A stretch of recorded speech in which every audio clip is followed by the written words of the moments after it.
শুভ দাশগুপ্তের কবিতা জন্মদিন। এই কবিতার মধ্য দিয়ে বর্তমান সময়ে মা ও ছেলের সম্পর্কের একটা প্রতিফলন পাওয়া যায়।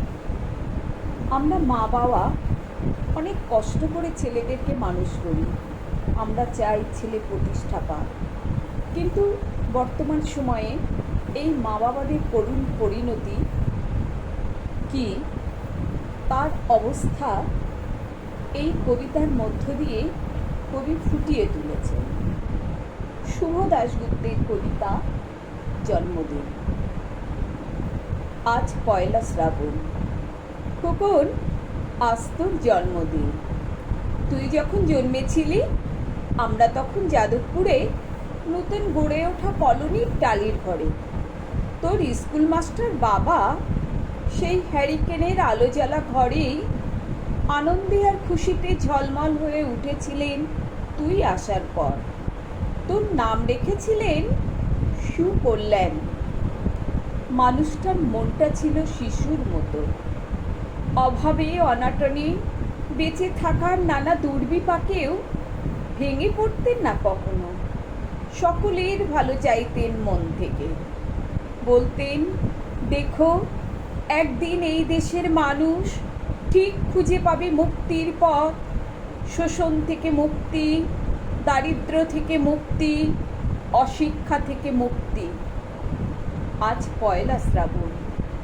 খোকন, আজ তোর জন্মদিন।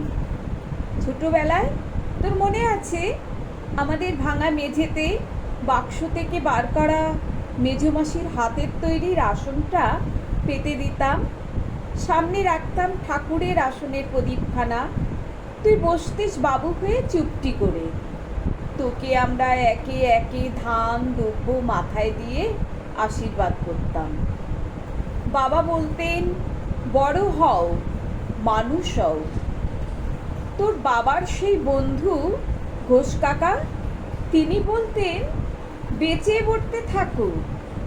তুই জিজ্ঞেস করতিস, মা পড়তে থাকা মানে কি মা? আমি শুধু তোর মাথায় ধান দুব্বই দিতাম, বলতাম না কিছুই। শুধু মনে মনে বলতাম, ঠাকুর আমার খোকনকে মস্ত বড় মানুষ করে তোলো। আমার খোকন যেন সত্যিই মানুষ হয়, ওর যেন কখনো কোনো বিপদ হয় না ঠাকুর। অভাবের সংসারে ওই একটা দিন পয়লা শ্রাবণ, কষ্টের পয়সায় একটু বাড়তি দুধ নিতাম, পায়েস রান্না করে দিতাম তোকে। তুই খুব ভালোবাসতিস পায়েস খেতে। তোর বাবা বাস স্ট্যান্ডের দোকান থেকে নিয়ে আসতেন তোর প্রিয় মিষ্টি ছানার গজা। সামান্য স্কুল মাস্টারিতে কী বা আয় হতো। ঘরে বসে ছাত্র পড়িয়ে